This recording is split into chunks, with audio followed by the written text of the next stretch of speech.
집 앞에 가까운 교회 가고 싶죠? 그런 유혹을 물리치고 멀리까지 오신 여러분을 환영합니다. 옛날에 그 동네마다 다 조그만 가게들이 있었습니다. 보통 그냥 구멍가게라고 말하죠.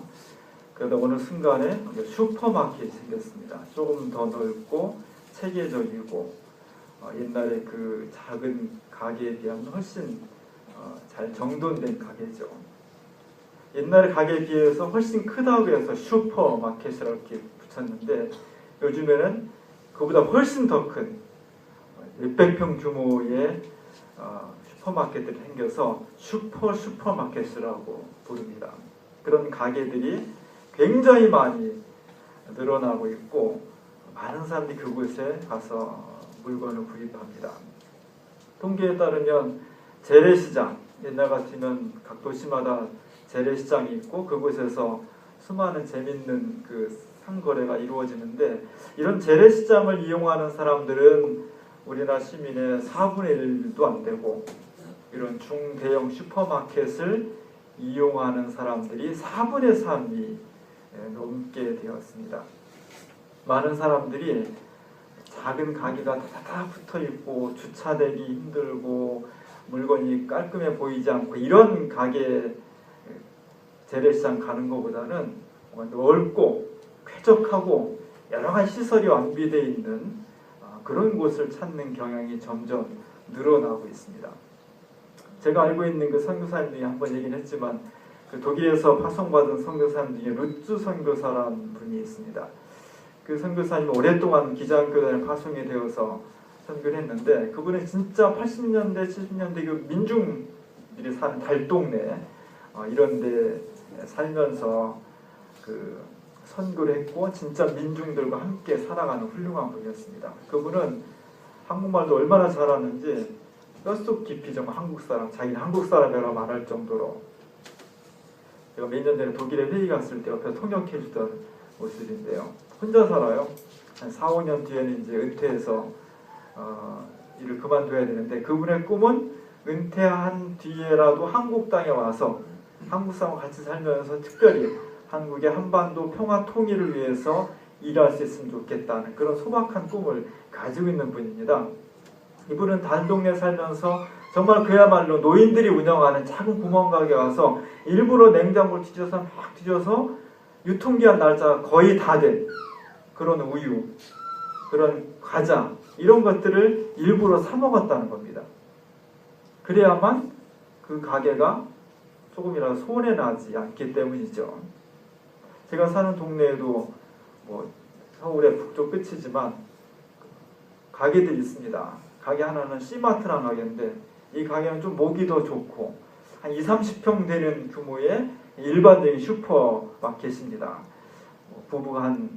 젊은 부부가 운영을 하는데 거기는 사람들이 많이 들락날락거려서 그 운영이 잘 되죠. 근데 골목으로 들어오면 아주 오래된 가게가 하나 있습니다. 이름도 유신 슈퍼인데 이 유신자가 들어가면 옛날 거죠.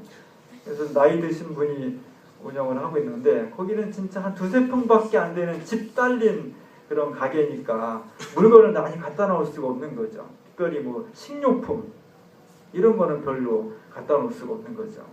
그래서 저희는 항상 C마트에서 물건을 사고 그리고 유신 슈퍼에 있는 물건은 거기가 다시 오면서 사갑니다.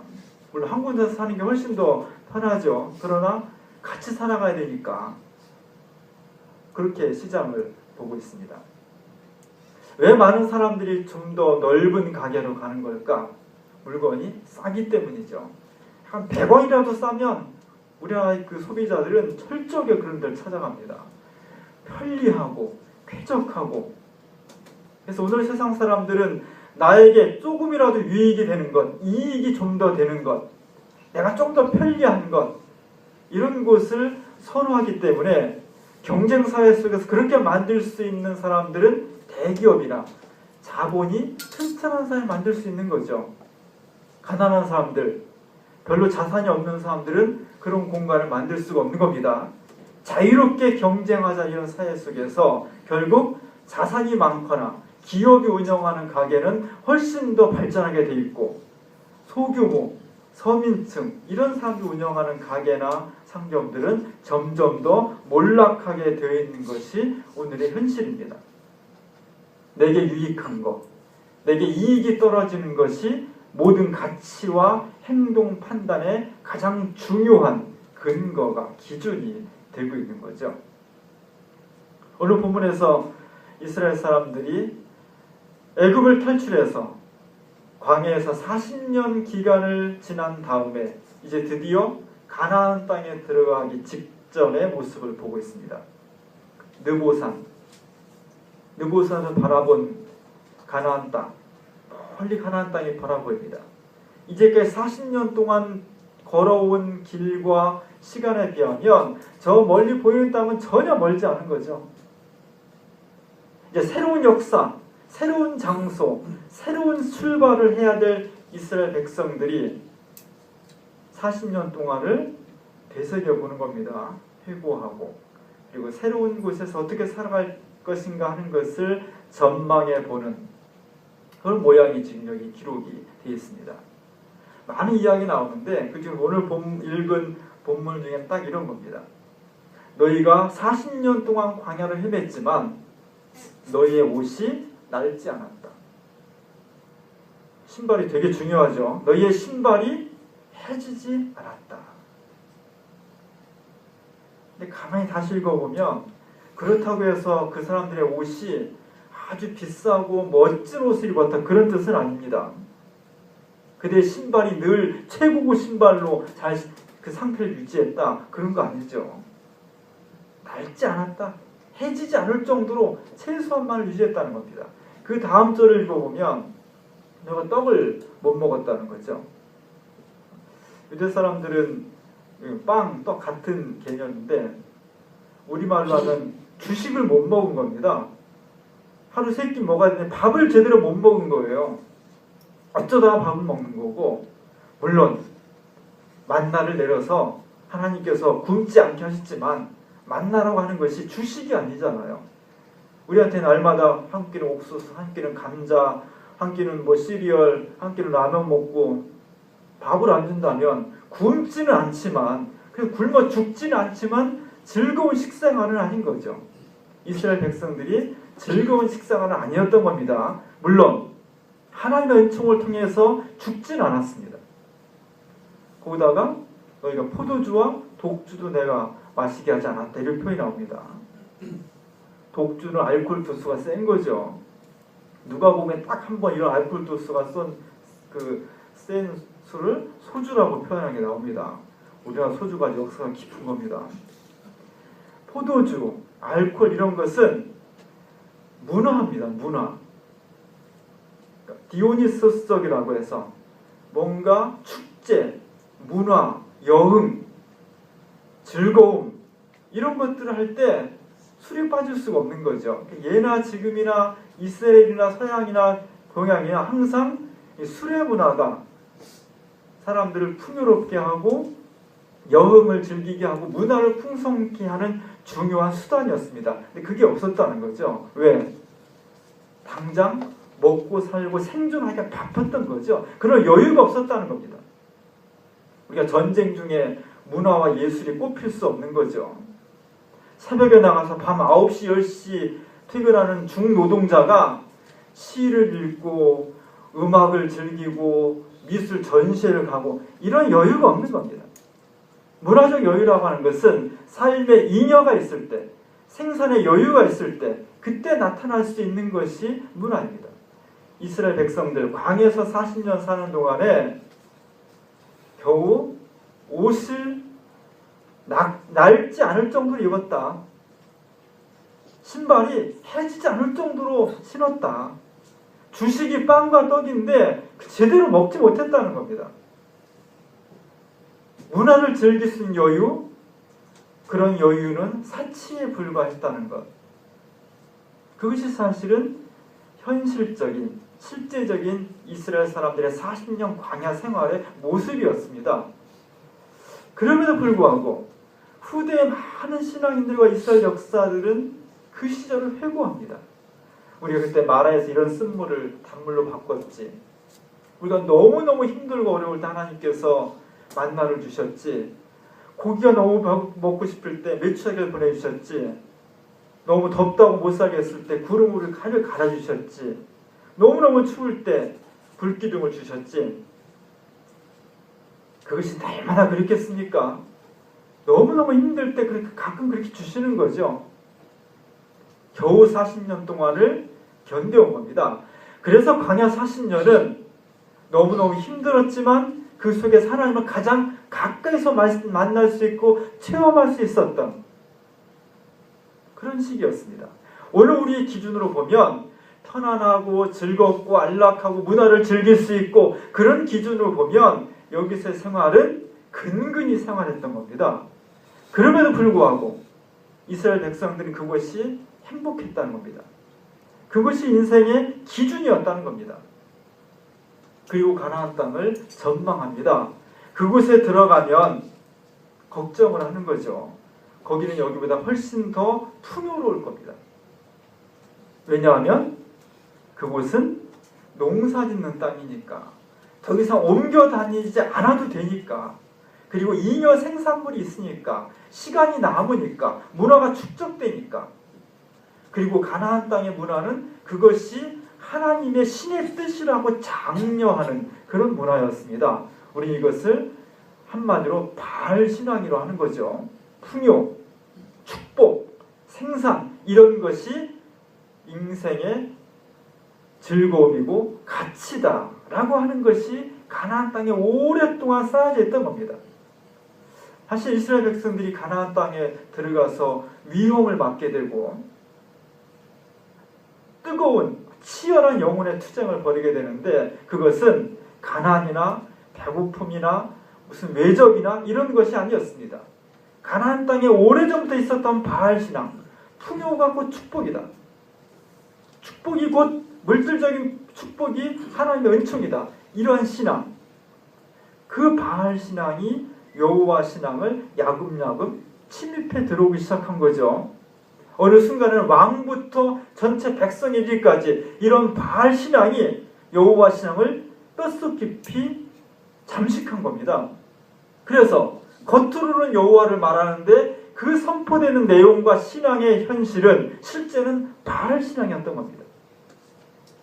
이 치열한 투쟁, 거기에 엘리야가 있었던 거죠. 엘리야가 갈멜산상에서 엘리야 한 명과 바알 선지자 400여 명과 투쟁을 했다는 것은 한 사건이 아니라 가나안 땅에 정착했던 이스라엘 백성들이 내내 동안 겪어야 됐던 목숨을 건 신앙의 싸움이었습니다.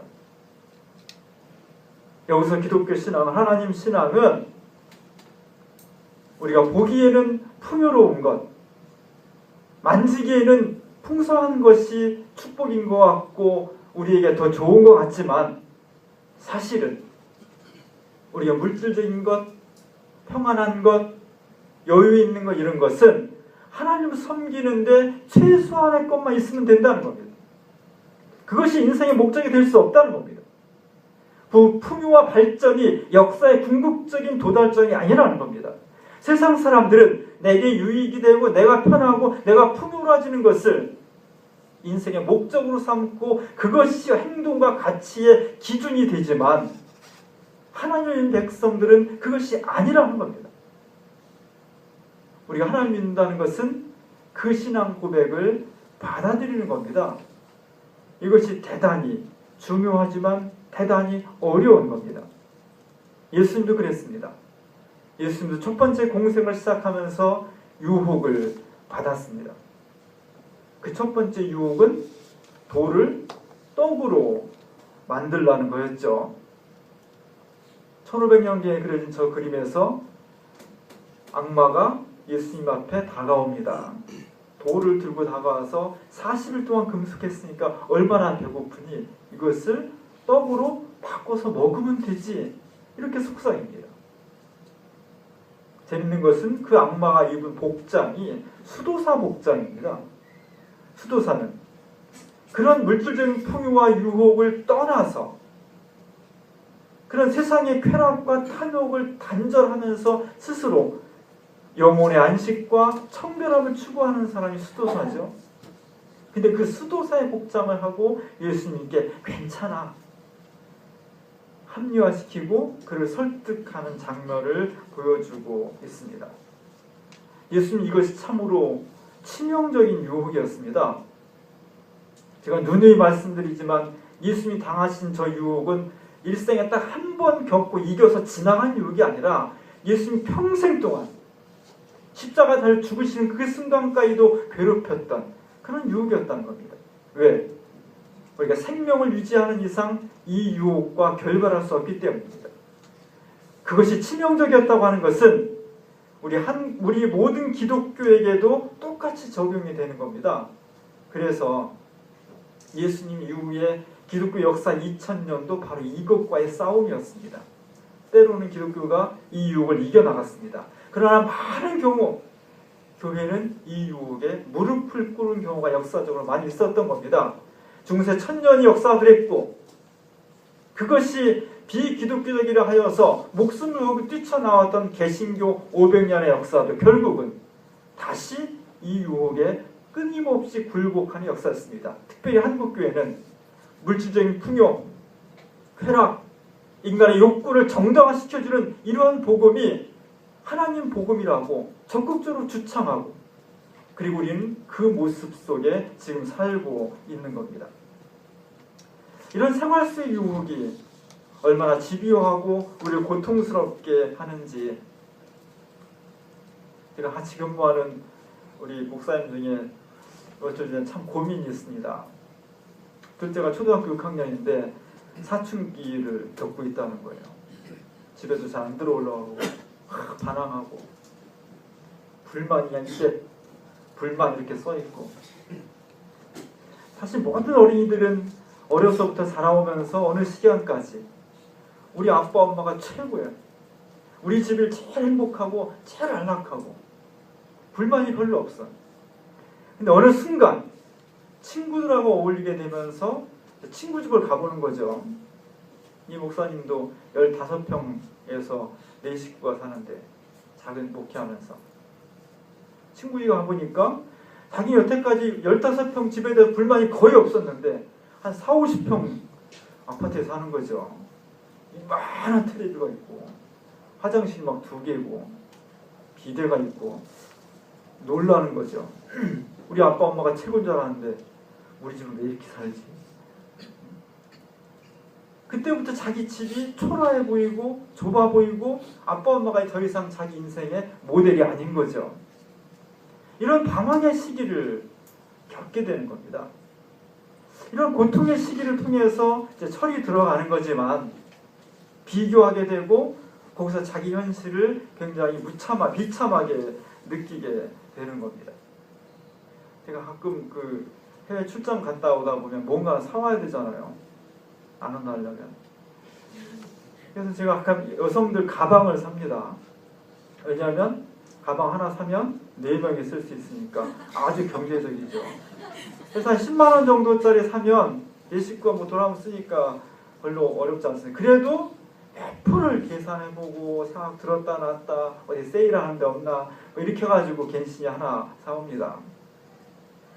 그렇게 사고 이렇게 나오다 보면 공항의 면세점에 수많은 그 명품 가게들이 쫙 있죠. 프라다, 루이비통, 코치, 또 뭐가 있나 뭐 샤넬 뭐 이런 게 있습니다. 그런 거 이렇게 쓱 지나가면서 너무 고급스러워가지고 제대로 들어서 물어보지 못해요. 가만히 이렇게 인도에서 보면 제일 싼 게 뭐 50만 원, 60만 원, 수백만 원짜리도 있습니다. 야, 코치가 저렇게 50만 원짜리 쓰면 감독은 얼마짜리 쓰나 이런 생각 듭니다. 직장인들이 6,000원, 7,000원, 1,000원 점심값이 올라가면 그 다음에 어디로 가야 되지? 이런 고민을 해요. 실제로 점심시간에. 그리고 몇천 원 싸게 사면 와 기분 좋고 몇만 원짜리 살려면 들었다 놨다만 하고 그런 걸 보면서 상당히 그 삶의 뭐 자질구레한 기쁨도 느끼지만 어느 순간 야 이렇게 구질구질하게 살지 왜 이렇게 초라하지? 이런 생각이 드는 때가 있는 겁니다. 그러니까 며칠 전에 행사가 있어서 점심에 5만 원짜리 뷔페를 먹었습니다. 롯데에서. 얼마나 쫙 그냥 그 음식이 코너마다 잘 돼 있는지, 그리고 와가지고 서비스 착착 깔끔하게 아주 와서 해가지고 하고 내가 마치 왕이 된 것처럼 접대를 받고 있는 거죠. 근데 어떤 사람들은 그런 것들을 아주 손쉽게 그냥 하는 세상이거든요. 이런 것들이 서로 비교하게 되면서 나는 왜 이렇게 살지? 그래서 우리는 어떻게 쓴지 자산을 모아야 되고 수익을 내야 되고 내게 이익되는 것을 추구하게 되는 것이 오늘 우리가 살아가는 이 세상의 일반적인 모습인 겁니다.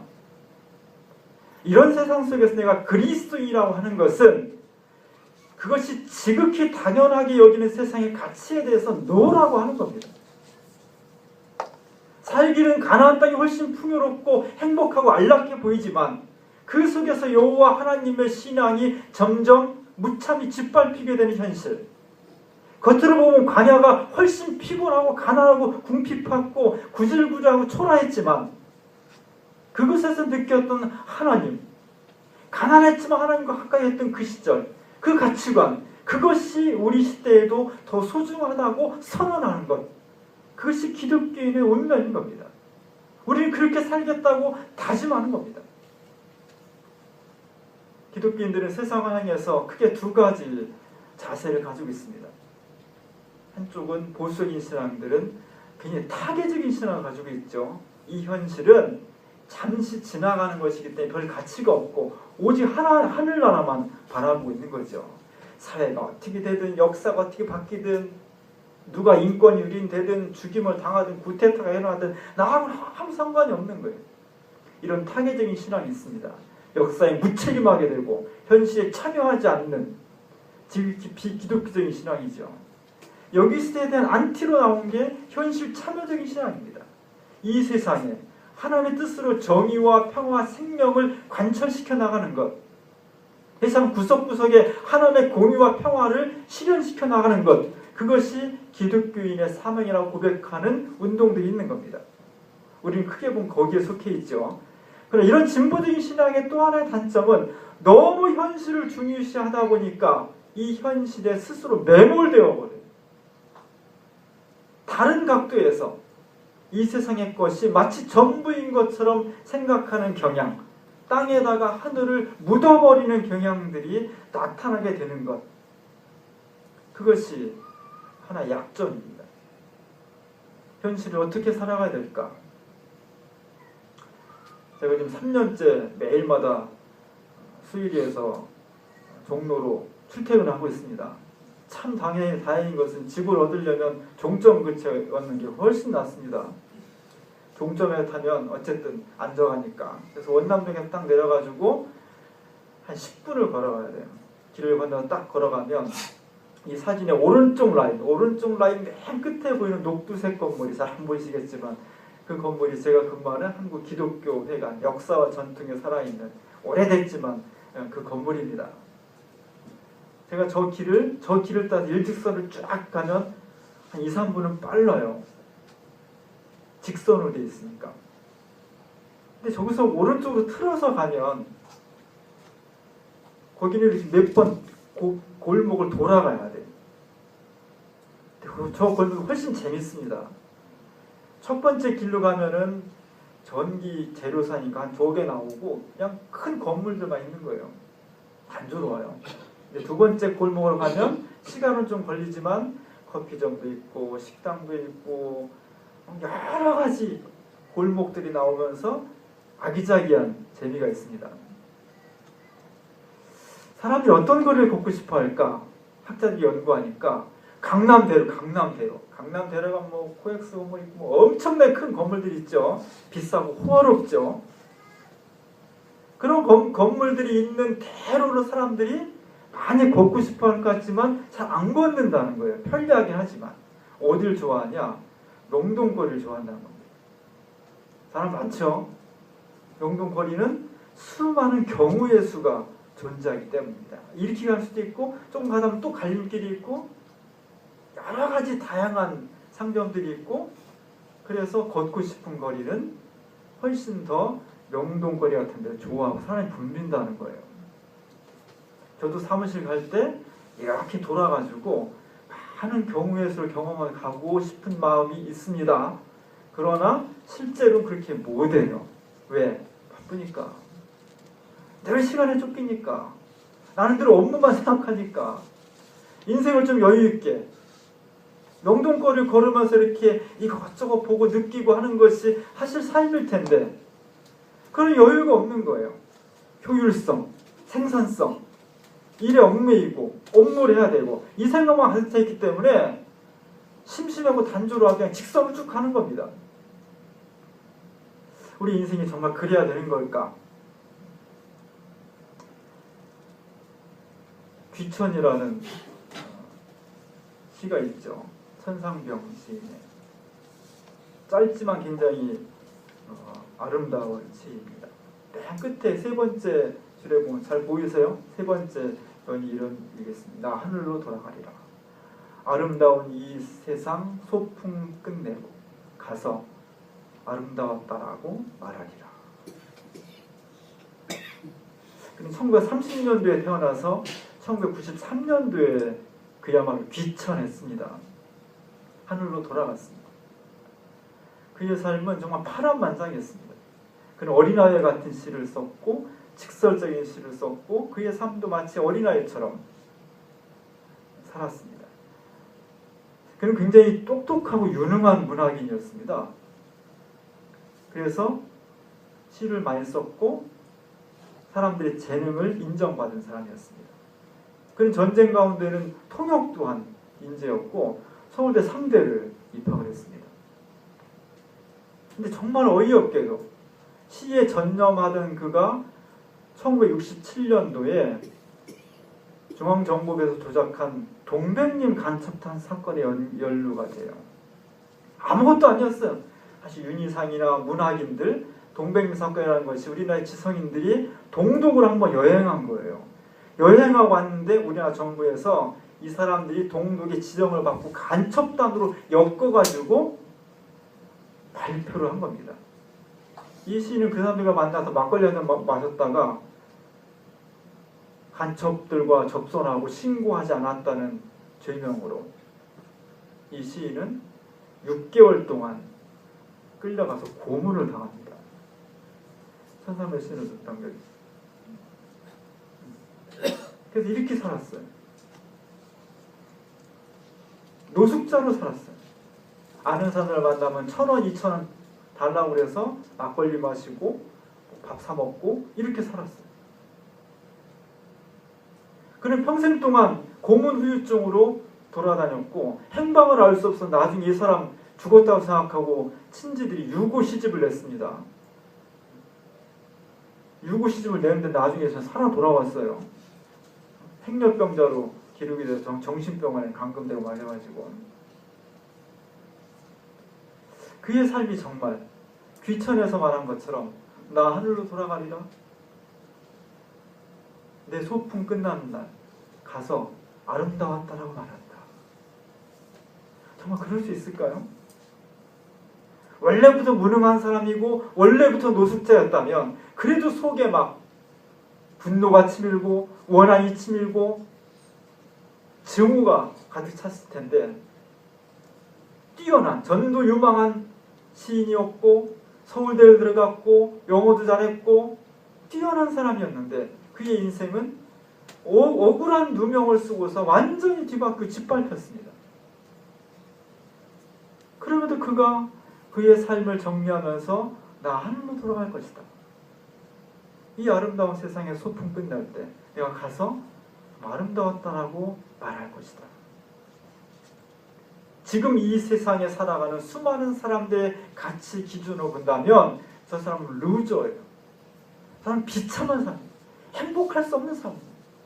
이 세상이 소풍이라고 신나고 재밌고 가서 달걀 먹고 사이다 마시고 옛날 그리고 또 1년 후에 소풍 가는 것이 기다려지고 그런 소풍이라고 절대로 말할 수 없는 인생이었습니다. 그럼에도 불구하고 그의 가치 기준은 얼마큼 잘 먹냐, 얼마큼 잘 사냐, 얼마큼만 소유하냐, 쾌락을 누리냐 하는 가치 기준이 아니었기 때문에 그의 인생을 돌아봤을 때 나의 인생은 소풍이었습니다. 내가 다시 돌아갑니다.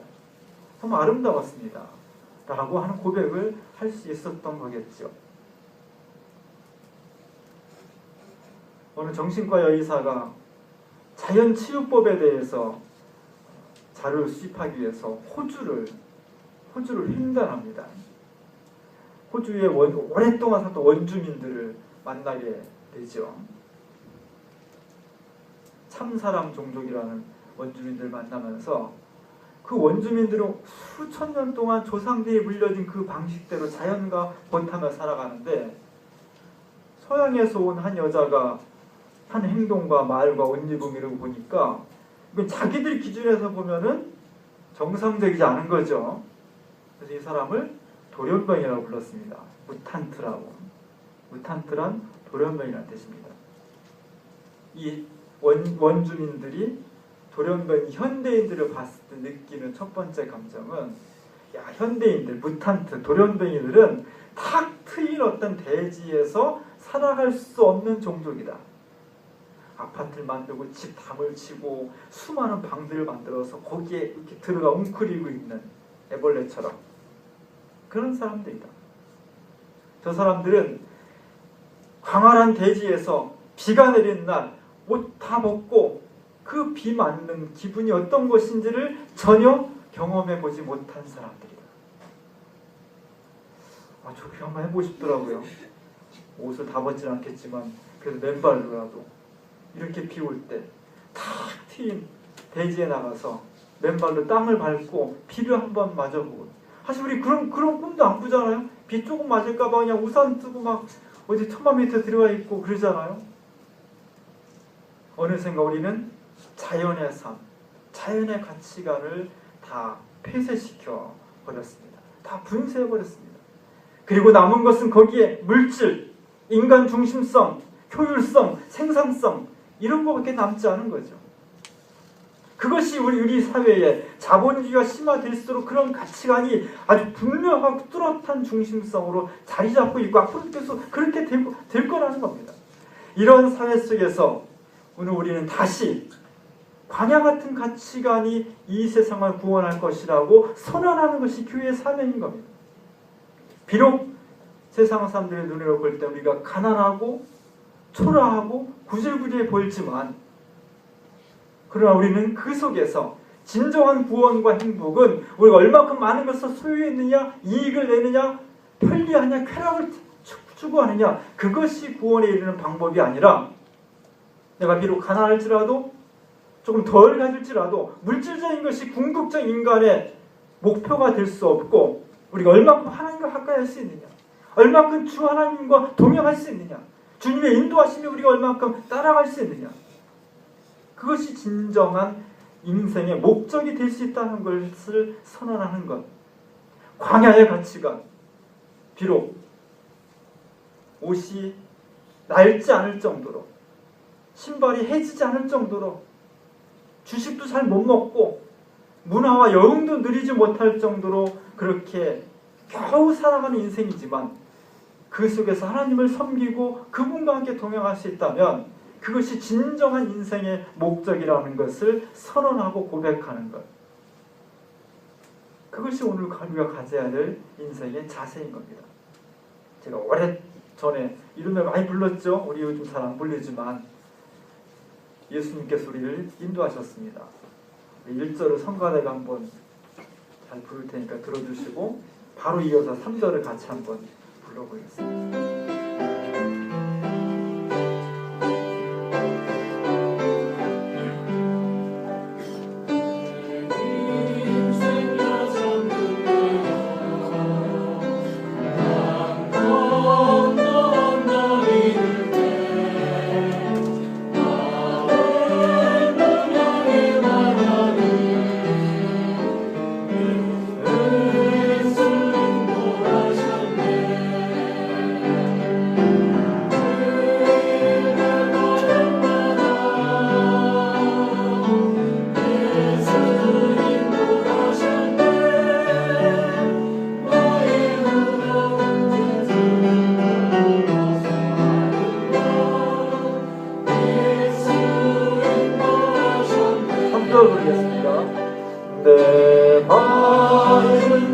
걸음마다 주 예수 보살피시사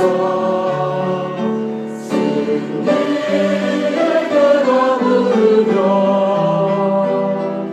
주를 찬송하리라. 매일 발걸음마다 예수 인도하셨네. 나의 무거운 죄짐을 모두 내놓아니까 예수 인도하셨네. 기도하겠습니다.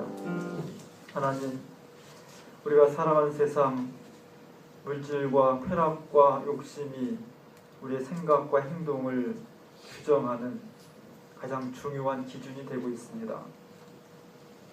그렇지 않은 삶은 실패한 것 같고 너무 초라해 보이고 그것 때문에 상처를 받는 경우도 많이 있습니다.